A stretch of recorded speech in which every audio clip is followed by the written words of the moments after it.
कहता हूं प्रेस के हमारे मित्रों, मगर मित्रों का काम नहीं करते ये लोग।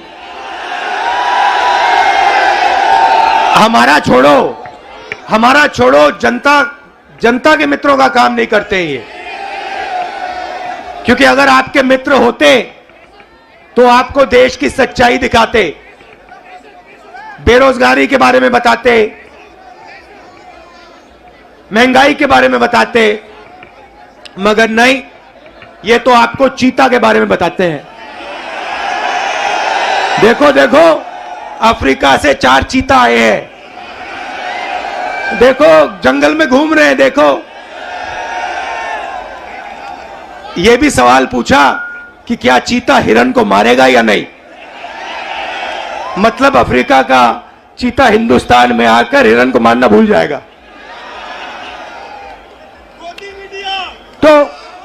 तो मित्र तो है नहीं। अच्छा, मीडिया बात नहीं उठाती जनता की, तो हमने सोचा पार्लियामेंट में भाषण करो। डिमोनेटाइजेशन, नोटबंदी के बारे में भाषण करने की कोशिश की, गलत जीएसटी के बारे में बोलने की कोशिश की। जो हम जमीन अधिग्रहण कानून लाए थे, जब नरेंद्र मोदी जी ने उसको रद्द करने की कोशिश की, हमने पार्लियामेंट हाउस में बोलने की कोशिश की, वहां पे माइक ऑफ कर देते हैं। देखो ऐसे, माइक ऑफ, जो बोलना बोलो। हेलो, नमस्कार, कैसे हो। तो एक तरफ मीडिया बात नहीं उठाती, दूसरे तरफ माइक ऑफ कर देते हैं। तो हमने सोचा चलो जनता के साथ कन्याकुमारी से कश्मीर चलकर जनता से बातचीत करें, जनता की आवाज सुने और जनता के दिल में जो है वो रखें। 3000 किलोमीटर हो गए, कन्याकुमारी से शुरू किया। कम नहीं होता भाइयों और बहनों। आप ये मत सोचो कि 3000 किलोमीटर कम होता है, कम नहीं होता है। 110 दिन हो गए, मगर अजीब सी बात है, थकान नहीं है। आप देखिए, मेरा चेहरा देखिए, कोई थकान नहीं है। लोग पूछ रहे टी शर्ट में कैसे चल रहे हो। ना थकान है ना ठंड लग रही है मुझे। अब मैं क्या बोलूं।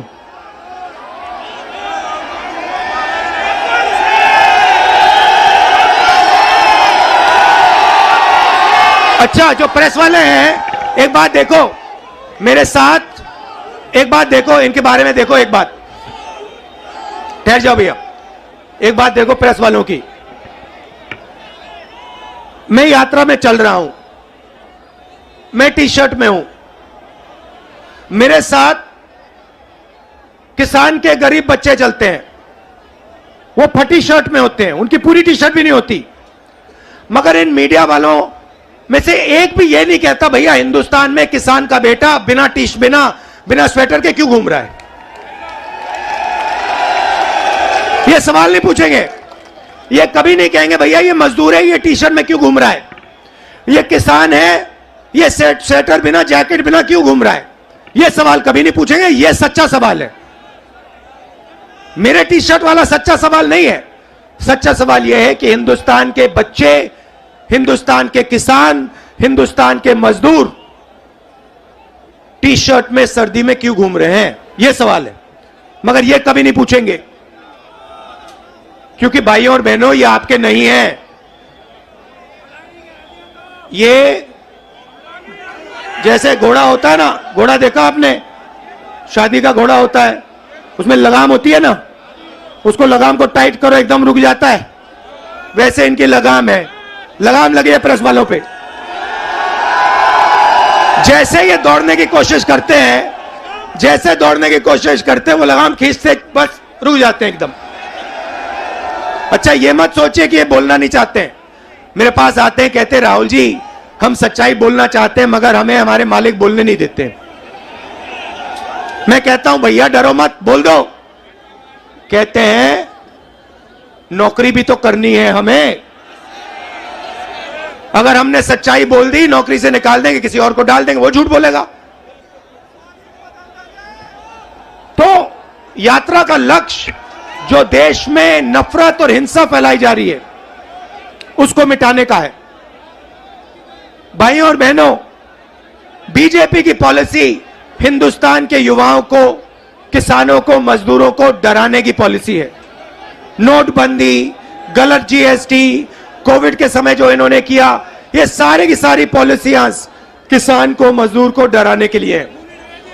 क्योंकि ये जानते हैं जब ये डर फैलाते हैं उस डर को नफरत में बदलना बहुत आसान होता है। ये इनका काम है।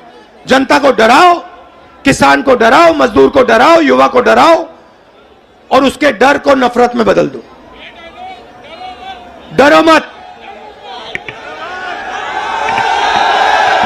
ये भैया, ये एक बात समझ लो, ये आपने बोला डायलॉग, ये मेरा डायलॉग नहीं है। ये शिव जी का डायलॉग है। ये डायलॉग डरो मत, ये हमारा धर्म है। अब देखिए, ये करोड़ों रुपए का, लाखों करोड़ों रुपए का, अरबपतियों का कर्जा माफ कर देंगे। लाखों करोड़ रुपए 1 मिनट में माफ कर देंगे। और किसान भूखा मर जाए उसका कर्जा ये माफ नहीं कर सकते, कभी नहीं कर सकते। आप यूपी के, बाकी हिंदुस्तान के किसान हमारे पास आए थे, यूपीए की सरकार थी, आपने कहा हमारा माफ करो।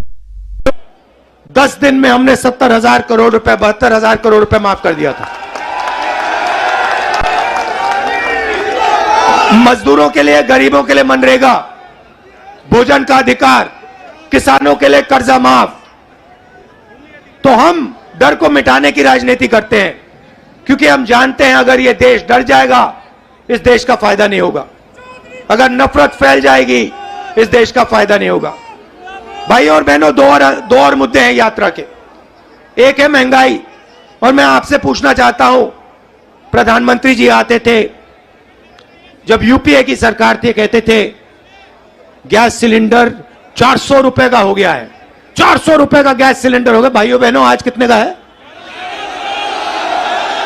मगर आज प्रधानमंत्री नहीं आते, आज आकर नहीं कहते कि भैया 1100 का हो गया।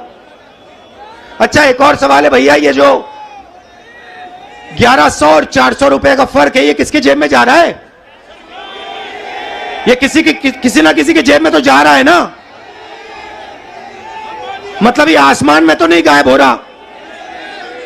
तो याद रखिए, ये नरेंद्र मोदी जी के जो खास मित्र हैं, 3-4 खास मित्र हैं, ये जो आपके गैस सिलेंडर का पैसा आपके जेब में से निकाला जा रहा है, उनकी जेब में जा रहा है। अच्छा भाइयों और बहनों, पेट्रोल का क्या दाम हुआ करता था यूपीए के समय? 60 रुपए। आज क्या है? 100। तो ये भी याद रखिए, ये जो 40 रुपये, 60 रुपया जो है, जो आपके जेब में से निकाला जा रहा है, ये भी उनके 2-3 मित्रों के जेब में जा रहा है। तो हमारा दूसरा मुद्दा महंगाई, और तीसरा मुद्दा, सबसे बड़ा मुद्दा, जो देश में नोटबंदी, गलत जीएसटी के कारण बेरोजगारी फैली है। आज 3,000 किलोमीटर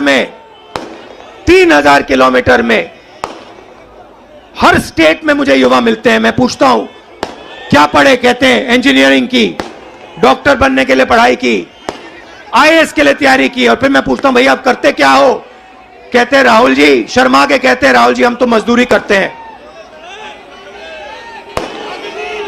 कोई कहते हैं भैया, कोई कहते हैं मजदूरी करते हैं, कोई कहते हैं भैया हम पकौड़े पका रहे हैं। इंजीनियरिंग की पढ़ाई की, आलू के पकौड़े बना रहे हैं। अच्छा, एक रास्ता था युवाओं के लिए अग्निवीर वाला,